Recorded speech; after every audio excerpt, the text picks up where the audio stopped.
Hi, ಎಲ್ಲರೂ ಹೇಗಿದ್ದೀರಾ? ನಾನು ನಿಮ್ಮ ಕಾವ್ಯ.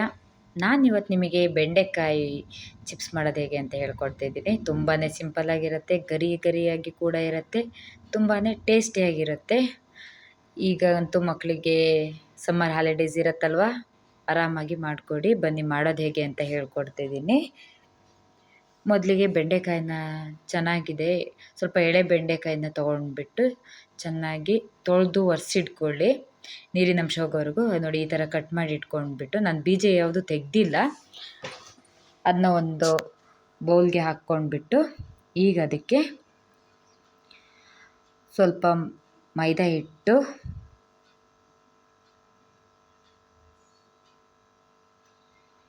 ಎರಡು ಸ್ಪೂನ್ ಮೈದಾ ಹಿಟ್ಟು ಹಾಕ್ಕೊಳ್ತಾ ಇದ್ದೀನಿ, 2 ಸ್ಪೂನ್ ಕಡಲೆ ಹಿಟ್ಟು ಹಾಕ್ತೀನಿ, ಸ್ವಲ್ಪ ಗರಂ ಮಸಾಲ, ಮತ್ತು 2 ಸ್ಪೂನ್ ಕಾರ್ನ್ಫ್ಲೋರು, ಸ್ವಲ್ಪ ರುಚಿಗೆ ತಕ್ಕಷ್ಟು ಉಪ್ಪು, ಅಚ್ಚ ಖಾರದ ಪುಡಿ,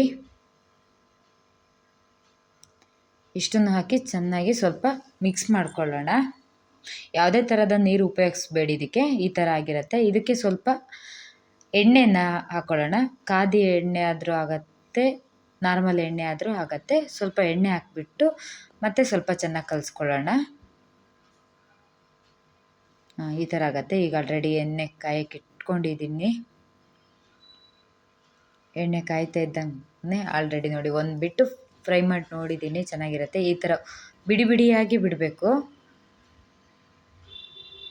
ಮತ್ತು ಆಗಾಗ ಅದನ್ನು ತಿರ್ಸ್ತಾ ಹೋಗಬೇಡಿ, ಲೋ ಫ್ಲೇಮಲ್ಲಿ ಇಟ್ಟು ಸ್ವಲ್ಪ ಹೊತ್ತು ಬಿಡಿ.